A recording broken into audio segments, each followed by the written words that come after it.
सिर्फ ये जानना है कि मोमिन मलिक जी, इस केस के बारे में आपसे मुलाकात हुई कभी? सीमा हैदर के केस में उन्होंने साफ मना किया कि सीमा हैदर के केस में मेरी मोमिन मलिक जी से कोई मुलाकात नहीं। उन्होंने मेरे हाथ में कोई कागज नहीं दिया, कोई कुछ नहीं हुआ। जो कागज मुझे कोर्ट से आते हैं मैं उसका जवाब देता हूँ। दोस्तों, गुलाम अजहर को लेकर एक काफी बड़ा अपडेट जो है वो सामने निकल कर आ चुका है। अभी आपने वीडियो के शुरू में देखा होगा, आस्थमा जी का ये वीडियो अभी इस समय सोशल मीडिया पर काफी ज्यादा देखा जा रहा है, क्योंकि आज की इस वीडियो में आस्थमा जी ने बहुत खास अपडेट दी है जो कि आप लोगों के लिए जानना काफी ज्यादा जरूरी है। लेकिन दोस्तों, वहीं पर मैं आप सभी लोगों को बता दूं, अभी इस समय गुलाम अजहर का एक अपडेट आया जिसमें गुलाम अजहर ने बताया था कि रमजान के महीने में अगर हमारी ज्यादा अगर कोई सुनवाई नहीं हो पाई तो हम रमजान के महीने में यानी कि लास्ट तारीख में हम इंडिया में आएंगे और अपने बच्चों को वापस लेकर जाएंगे।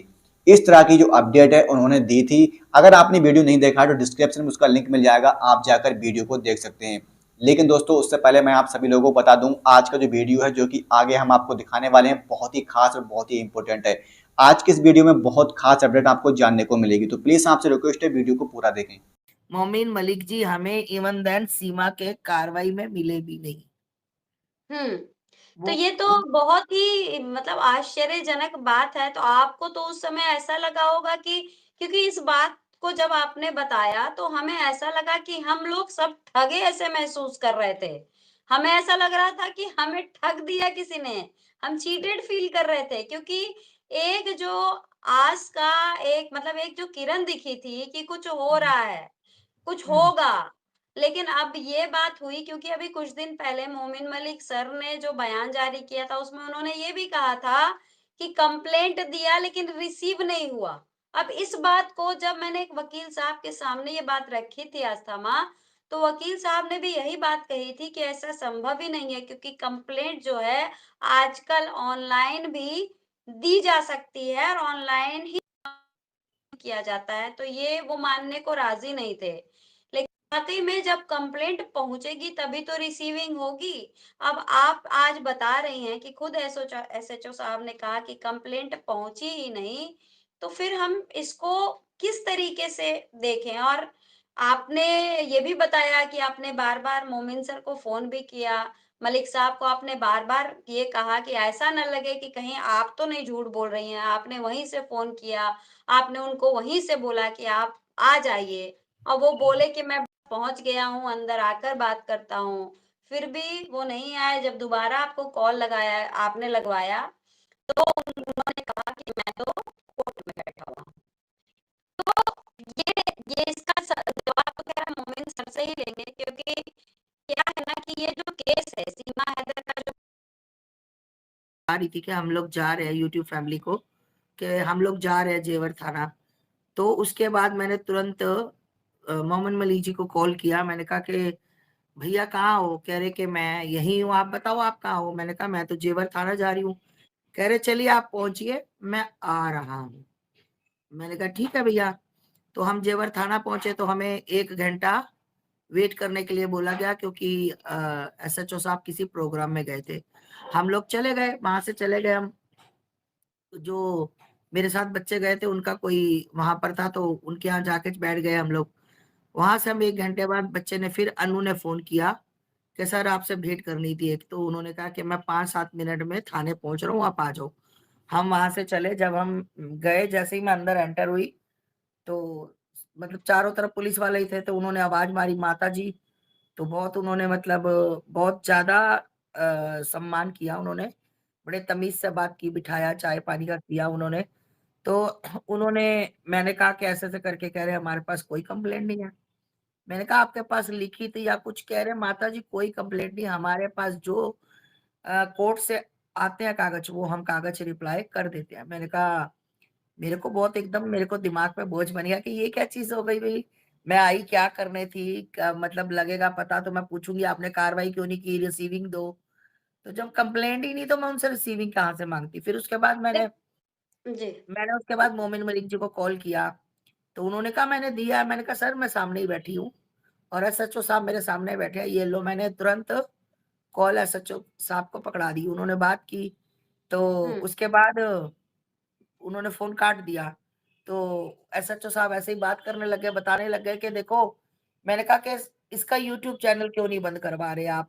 इसको क्यों नहीं कर रहे? तो उन्होंने कहा कि माता जी ये चीज़ें मेरे हाथ में नहीं है, आप कोर्ट से ऑर्डर ले आइए, कोर्ट कह दे मैं तुरंत जाके कार्रवाई हुँ, कर दूँगा। क्योंकि जी, हमें जब तक बस, कोर्ट से कार्रवाई नहीं बस, आएँगी, कागज़ बस। नहीं आते, ये हम यही मैं कार्रवाई सुनना चाह रही थी एक आस्था माँ, 1 क्योंकि मिनट बहुत हाँ, सारे कि ऐसे लोग। हम 1 मिनट हम कार्रवाई नहीं कर सकते। उसके बाद मैंने तुरंत फिर फ़ोन लगाया। मैंने कहा भैया कह रहे कि आप मतलब मैंने कहा आप कहाँ? कह रहे बस मैं आ रहा हूँ, अंदर आ रहा हूँ। मैंने कहा अंदर? कह रहे हाँ, मैं अंदर आ रहा हूँ थाने में। मैं बड़ी हैरान मैंने सोचा कि शायद उन्होंने भई मैं तो शक्ल से जानती नहीं, हो सकता है उन्होंने मुझे देख लिया हो। तो कह रहे मैं अंदर आ रहा हूँ। मैंने कहा अच्छा जी, मैंने अच्छा जी कह के फ़ोन काट दिया क्योंकि मुझे पता है कि वो बाहर से थाने में आ रहे हैं। 10 हुँ, मिनट हम लोग बात करते रहे उनसे यही मैं बात करती रही कि कैसे होगा, क्या होगा? तो 10 मिनट बाद मैंने फिर उसको विनय को फ़ोन पकड़ाया। मैंने कहा विनय कॉल कर। विनय ने उन्होंने फ़ोन उठाया, बोले आप कौन? वो कह रहे मैं विनय हिंदू। तो मतलब आप कहाँ कहाँ पर हो? तो बोले अभी तो मैं कोर्ट में बैठा हूँ, वो तो जज साहब खाना खा रहे हैं। मतलब मुझे समझ नहीं आई आपने 3 बार ऐसा क्यों किया कि मेरे चलते मैं आपने पूछा कहाँ हो? मैंने कहा सर मैं तो भैया मैं जा रही हूँ जेवर थाना। आपने कहा पहुँचिए मैं आ रहा हूँ। फिर आप नहीं पहुँचे। फिर आपने कहा मैंने एसएचओ से बात करवाई, आपने कोई ठोस जवाब नहीं दिया। फिर उसके बाद मैंने आपको कॉल किया, आप कह रहे लो मैं अंदर आ रहा हूँ, अंदर आ रहा हूँ, थाने के अंदर आ रहा हूँ। मैंने कहा बाहर खड़े होंगे, आ रहे हैं। फिर उसके बाद फ़ोन कटा, फिर दोबारा मैंने उनको कॉल किया, भैया विनय ने फ़ोन किया तो विनय को बोले कि मैं तो कोर्ट में हूँ। फिर मैंने फ़ोन किया, मैंने कहा भैया कितने बजे पहुँचोगे? कि मान के चलो 40 मिनट 45 मिनट मुझे लगेंगे। 40 मिनट का मतलब ऑफिस आवर शुरू हो चुका है, तो आप मान के चलो 40 मिनट का 1.5 से 2 घंटे ढाई भी लग सकते हैं, ठीक? तो मैं 40 मिनट फालतू में वेट नहीं कर सकती, क्योंकि मेरी तबीयत बहुत ज़्यादा खराब थी। फिर भी मैं बिल्कुल। गई, पर मुझे समझ नहीं आई कि ये खेल क्या हुआ? एसएचओ के बिल्कुल, पास इसका इसका मैंने जवाब तो मोमिन सर ही दे सकते हैं, आस्था माँ। हाँ, मैंने लेकिन घर आकर लेकिन 1 मिनट मैंने घर आकर फिर एसएचओ मैंने कहा हो सकता है कि मेरी तबीयत के खराब या सब लोग थे तो मैं पूरी बात नहीं मतलब मुझे लगा कि दोबारा पूछनी चाहिए बिना मतलब कन्फर्म किए मैं कभी कभी बात नहीं करती हूँ। फिर मैंने हुँ, दोबारा फ़ोन किया, मैंने कहा भैया मुझे सिर्फ ये जानना है कि मोमिन मलिक जी, इस केस के बारे में आपसे मुलाकात हुई कभी? हुँ। सीमा हैदर के केस में उन्होंने साफ मना किया कि सीमा हैदर के केस में मेरी मोमिन मलिक जी से कोई मुलाकात नहीं। उन्होंने मेरे हाथ में कोई कागज़ नहीं दिया, कोई कुछ नहीं हुआ। जो कागज़ मुझे कोर्ट से आते हैं मैं उसका जवाब देता हूँ। मेरी सीमा हैदर के केस को लेकर कोई भी इनसे बात देखिए, एक बात तो स्पष्ट है कि इन सभी बातों का जवाब जो है वो मोमिन सर ही दे सकते हैं, क्योंकि उनकी ही बातों की आज बात हो रही है। दूसरी चीज़, जितने लोग इस बात से खुश हो रहे हैं कि सीमा हैदर का केस, क्योंकि मैंने कई बार देखा है कई लोग मोमिन सर का मज़ाक भी उड़ाते हुए आए हैं, जो इनके सीमा के जो प्रिय लोग हैं और जो विरोधी हैं हम मतलब मोमिन सर के।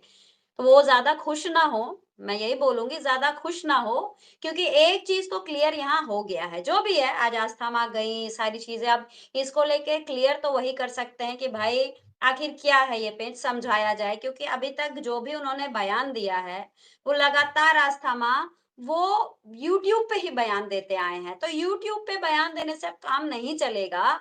आपको एक ज़िम्मेदार वकील बनते हुए एक प्रेस कॉन्फ्रेंस करिए, ताकि जो पत्रकार हैं वो भी आपसे तमाम सवाल जवाब कर सकें, उनके भी सवाल आप ले सकें कि जैसे आज इन्होंने बयान जारी किया कि हमने एक कोर्ट के ज़रिए चैलेंज किया